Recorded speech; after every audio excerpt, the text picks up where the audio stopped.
Hey everybody, welcome to another off-the-shelf board game review. You know, I've been in the board gaming hobby for many years now. I've done well over 150 board game reviews. I probably own over 300 board games, much to my wife's chagrin, although I'm very happy to own all those board games. I do own quite a few of them, and one of the biggest things I have to say about the board gaming hobby, and this is going to go for any kind of entertainment medium, is things start feeling pretty darn samey after a while. Nations. It's like Through the Ages, but with some of the fun taken out to make it play faster.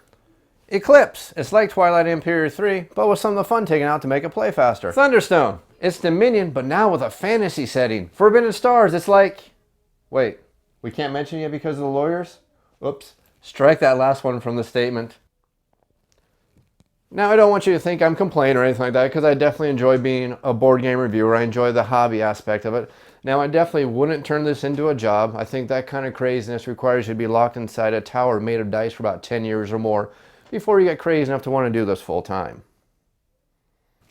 Sometimes, though, a game does something different, some kind of change either to a mechanic that's been out there for a long time, or it combines a whole bunch of different mechanics together to create some kind of game that for some reason gets its hooks into you like a fish out of water, just captured on a line, and you get back and you realize just what you love so much about this board gaming hobby.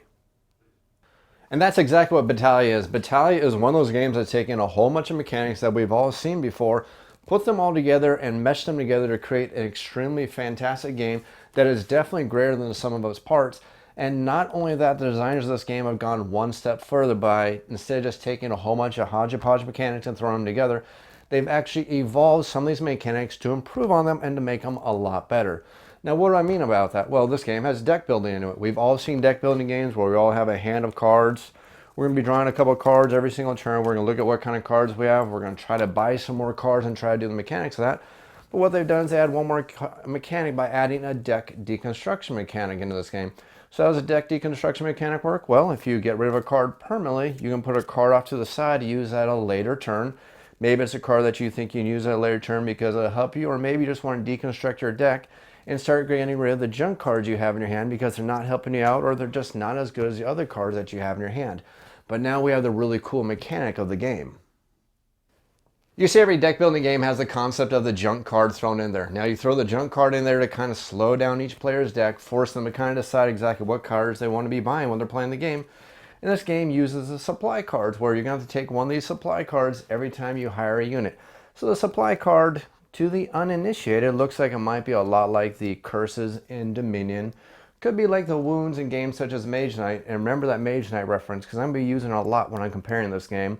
And other deck building games where you basically are getting these cards and the sole purpose of these cards are to slow you down, to clog up your deck. And that's why they added in the really cool mechanic of the deck deconstruction, where you can start getting rid of these junk cards so they don't clog up your deck. But here's the really cool thing.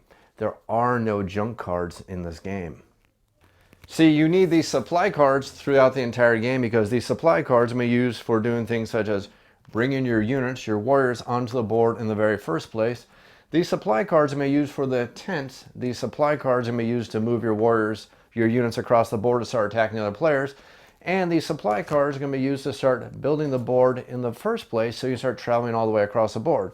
Now remember about this game, one of the victory conditions is whoever has the most largest cities when the board is completely built.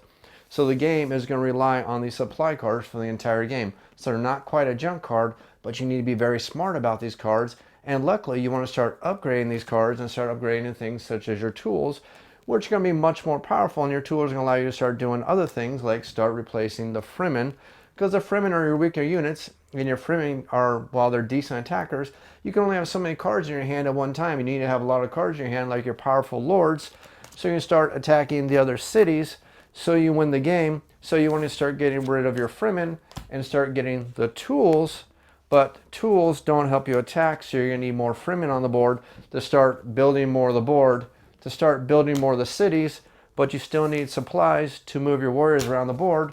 So what you can start doing is you can start upgrading the horses, so you start moving your units more around the board, but you're still having to rely on the cards. This game forces you to constantly be making decisions from the very beginning all the way through the very end, trying to get the most optimal deck that can allow you to do all the things you need to do to gain victory. and the game forces you to constantly be planning to build the most optimal deck, do the most optimal moves to defeat your opponents. And the cool thing about this game is the optimization goes even deeper than that. You see in the basic thematic reasons for the game, each player is basically one of the nations trying to conquer the entire world. And you're going to have a hero that matches one of the races, and that's basically going to be the hero that's representing your nation. Now the trick here is you want to optimize your deck to start matching your hero. Now you have your 4 basic different factions. They represent your elements. You have your earth, your fire, your water, your air, your basic elements that we've seen all before. But the really cool thing is if you start optimizing your deck to start matching your hero is going to become more powerful. You start optimizing your deck to start matching all one single race of all the people, you're going to start drawing more cards. You're going to become more powerful, and you're going to be much more optimal in the game, adding one even more subtle layer to the game to make the game as much as optimal of a deck optimization game as it can be. So we have really fantastic deck building mechanics that really have some in-depth, lot of strong decision trees that you have to be making. You have to be making constant decisions, constantly evolving your deck, and constantly building to be the most efficient player. And while if that was all Battalia would do, I would probably say this is still a really good game, but they've taken all that and they've taken it one step further by taking a really fantastic deck building game and adding in an area control game that almost feels kind of like a chess-like war game. And I say chess-like because every player is only going to get 2 units to move across the board, but you're trying to dominate this board by trying to capture the most cities, and you can even also go after the ruins at the center of the board where you can get the next really cool thing, cool artifacts to make your armies even more powerful.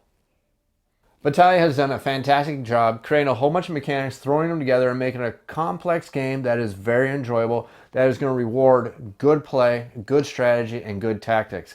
Now I took this game over to a meetup, and this is a meetup that has a wide variety of gaming tastes. You have gaming tastes from the more family-oriented gamers all the way up to the gamers who like their deep, in-depth strategy games. You know, the kind of gamers who think Agricola is the better version of Caverna. So just understand what kind of gamers I game with, and they were all immensely interested in the game. Matter of fact, when we sat down to play the game, there were people hovering around the table, watching the gameplay, wanting to play the game, and saying, next time I bring this game, they want to play this game. So people are liking what they're seeing. Everybody I've shown this game to has enjoyed this game. I have not seen anybody make one complaint against the game, except for one small issue. This is not a forgiving game at all. You know the Mage Knight reference I made a little while ago? This is the reason why I made it. This game can be very, very complex, and this game is not afraid to let you hang yourself and give you all the rope you need if you're going to make some very terrible decisions. Whether it's terrible decisions on the way you're building your deck up, there's a really smart way to build your deck up, and there's a really not smart way to build your deck up. And this game is not going to stop you from making stupid mistakes. Now, while I know some people really, really enjoy games like that, games that can be punishing, because those are the kind of games that are always going to reward good play, but there's also players out there who don't like being punished. That's the reason why this game has managed to usurp its big brother on the rankings on Board Game Geek. Some people like a game that's a little bit simpler, a game that's not going to be quite as harsh, a game that's not going to be quite as brutal, and a game that's not going to kick in your teeth when you make a mistake. Last time I actually taught this game, I taught a 4-player game of it, and since I was spending a lot of time teaching other players, and this is my excuse and I'm going to stick to it, I wasn't really paying attention to what the other players were doing, and towards the end of the game, I was pretty much destroyed. I think I only had 2 cities versus all the other players who were having 3 and 4 cities, but it's simply because I wasn't strategizing and I wasn't playing optimally, and I was pretty much at the point where there was no way I was ever going to catch up just because my earlier decisions were that terrible. Some people like games that are going to give you a helping hand, help you up when you make those mistakes. This is not that game. Now, I haven't even gotten to this point yet, but the components for the game are absolutely fantastic. Now, the components I got sent from the company are, when it comes to the artwork is finalized. The board itself is not the final board, but the artwork on the board is the final board. These miniatures are not the final components from the miniatures. Matter of fact, if you want to go see what all the components for the miniatures look like, you can actually go to Kickstarter tomorrow. I'm filming this on Sunday and I'm uploading it tonight, so hopefully it should be up by Monday morning. And by the time you're able to view this video, you should be able to go directly to Kickstarter and check out this game.